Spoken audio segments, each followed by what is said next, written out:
சமைக்கும்போது ஒரு லவ்வோட சமைக்கணும்டா. அதான் பாதி ருசியே. வெங்காயம் நறுக்கும்போது கூட ரசிச்சு நறுக்கணும், லவ்வோட.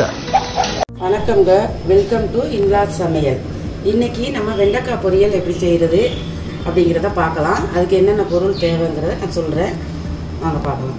இப்போ 1/2 கிலோ வெண்டைக்காய் எடுத்து இந்த மாதிரி சின்ன சின்னதாக கட் பண்ணி வச்சுருக்கிறேன். நல்லா கழுவிட்டு ஈரம் இல்லாமல் கட் பண்ணி வச்சுருக்கேன். அதுக்கு 2 பெரிய வெங்காயம் பொடிசாக நறுக்கி வச்சுருக்கிறேன். தாளிக்க கொஞ்சம் கருவேப்பிலை, 3 பச்சை மிளகா இந்த மாதிரி சின்னதாக கட் பண்ணிக்கோங்க. அதுக்கு மசாலா பொடி 2 ஸ்பூன் மிளகாத்தூள், இந்த ஸ்பூனில் சின்ன ஸ்பூனில். அதே மாதிரி 1/2 ஸ்பூன் மிளகுத்தூள், 1/2 ஸ்பூன் ஜீரகத்தூள், மஞ்சள் தூள் 1/2 ஸ்பூன். நமக்கு மிளகுத்தூள் 1/2 ஸ்பூன் வேணால் ஒரு 1/2 ஸ்பூன் சேர்த்துக்கலாம். நீங்கள் காரம் கம்மியாக வேணும்னா. வாங்க எப்படி செய்கிறதுன்னு பார்க்கலாம். ஒரு கடாய் ஒன்று அடுப்பில் வச்சுட்டேன். இந்த கரண்டியில் 2 கரண்டி எண்ணெய் ஊற்றிருக்கிறேன். நம்ம கொஞ்சம் எண்ணெய் உண்டனா இருந்தால் தான் நம்ம நல்லா அதை விளக்கி எடுக்க முடியும். இப்போ கடுகு உளுத்தம்பருப்பு சேர்த்துக்கிறேன். எண்ணெய் காஞ்சிட்டு அதே கருவேப்பிலையும் சேர்த்துக்குவோம். பச்சை மிளகா லைட்டாக பொரிஞ்சது வெங்காயத்தையும் அதில் சேர்த்துக்கணும்.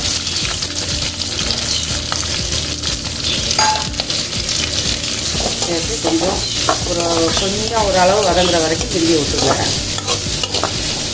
இந்த வெண்டைக்காய் வந்து வதக்கும்போது ஒரே வலுவலுப்பு தன்மையாக இருக்கும். அதுக்கு நம்ம லைட்டாக லெமன் சேர்த்துக்கலாம்.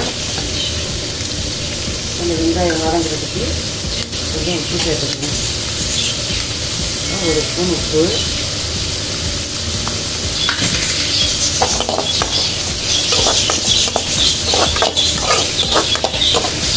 இந்த அளவு வதங்கினோன்னே நம்ம வெண்டைக்காயும் அதிலே சேர்த்துருவோம். சேர்த்தாதான் எல்லாம் ஒன்றா வதங்கி வர கரெக்டாக இருக்கும். இப்போ வெண்டைக்காய் சேர்த்துக்கணும். சேர்த்து எல்லாம் ஒன்றா நல்லா பண்ணிக்கணும்.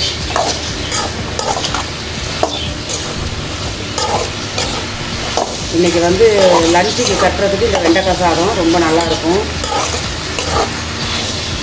அவசரமாக நம்ம செய்யணும்னா இந்த மாதிரி செஞ்சுக்கலாம். ஒரு சின்னதாக ஒரு மூடி போட்டு மூடிடுவோம். கொஞ்சம் நேரம் வதங்கட்டுறது பாருங்கள். இப்போ இந்த வெண்டைக்காய் ஓரளவு வதங்கியிருக்கு பார்த்தீங்களா, வலுவலுன்னு இருக்கா. இப்போ நம்ம அதுக்கு ஒரு பாதி லெமன் புளிஞ்சு விட்டுருவோம். இந்த வலுவலுக்கு தன்மை இல்லாமல் போயிடும். இதிலேயே இப்போ இதை புளிஞ்சு விட்டுட்டு நல்லா கிண்டி விட்டுருவோம். இந்த மாதிரி கொஞ்சம் லெமன் சேர்த்துக்கிட்டோம்னா வலுவலும் இல்லாமல் நல்லா வரும்.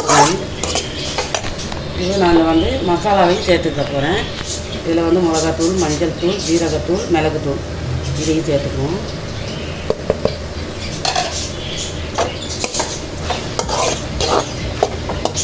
இதில் நல்லா இதை நல்லா மிக்ஸ் பண்ணி விட்டுட்டு அடுப்பு வந்து கொஞ்சம் நேரம் சிம்மில் வச்சுருங்க. அடியில் வைக்க வேண்டாம், பூரா கருகிரும்.